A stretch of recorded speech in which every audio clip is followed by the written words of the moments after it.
the pessimists are usually right, but the optimists change the world. And like, you know when you have them conversations with people. Say that again, man. Say it for the people in the back. The pessimists are usually right, but it's the optimists that change the world. And I think that's heavy. Do you know what I mean? Yeah. Because everyone can come and give you a million reasons, and they might think they sound really smart. As like, oh, that's why. When people give me stuff, I never shut people's ideas down. I must say, for me, I don't really get it, but cool, go for it. Yeah. Do you know what I mean? But it's like, everyone can tell you, oh, that won't work because of that. That won't work because of that. And you might think you're sounding super smart at that time, but it's obvious. Do you know what I mean? So really, it's the people that are optimistic and being a visionary and being a leader and whatnot. They're the ones that actually make a real impact, and they're the ones that people talk about and get remembered. Yeah.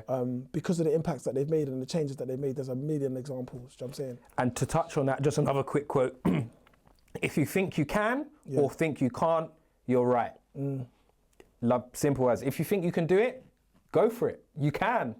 If you think you can't, well then you can't, innit? You need to believe in yourself to get going, right? Yeah. So yeah, there was one other story that I wanted to touch on quickly, was a lady who worked for a debt collector, and this was a big why. She worked for a debt collector, and it changed her into a rude and aggressive person because she was constantly having to chase debts, and she didn't enjoy that feeling of debt collecting. So she decided to create a polite debt collector company focused on listening and understanding. Because she was a nice person, she wanted that to align with her why, her why of being kind and being generous and being nice. So she measured her employees' results by how many thank you cards they sent out to the people who paid back the money. Yeah. This company, they had a 300% better success rate than the industry average. Crazy. Simply by calling up, oh look, we know you're late on your payment, you know, what's going on? Tell us. So they're listening, they're approaching it with empathy, 0 degrees of empathy, check that out. But they're approaching it with empathy, and it's helped people to pay. Quick story actually. I had someone employed as part of a Kickstart program.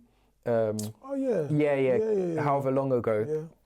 And their thing ran out after 6 months. I used the agency to do it, and basically they submitted an extra week's worth of pay that I couldn't afford, or not that I couldn't afford to pay, but that was supposed to be covered by the government, but actually because they did an extra week, I had to pay for it.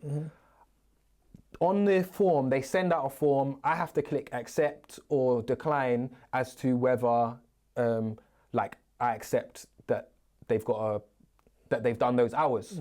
Anyway, so when the form come, I put, it declined. They didn't do those hours, so decline.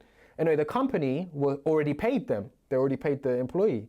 I'm like, yeah, but I pressed decline. And they're like, yeah, but in the terms and conditions, it says, you have to email us if you Anyway, the person emailing me was so empathetic.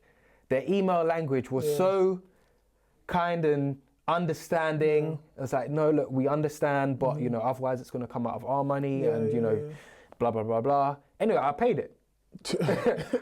But in my head, I was adamant I wasn't going to pay. I was like, I said decline. But they were so good with their words that I paid it. So anyway, in their case, they were like a debt collector.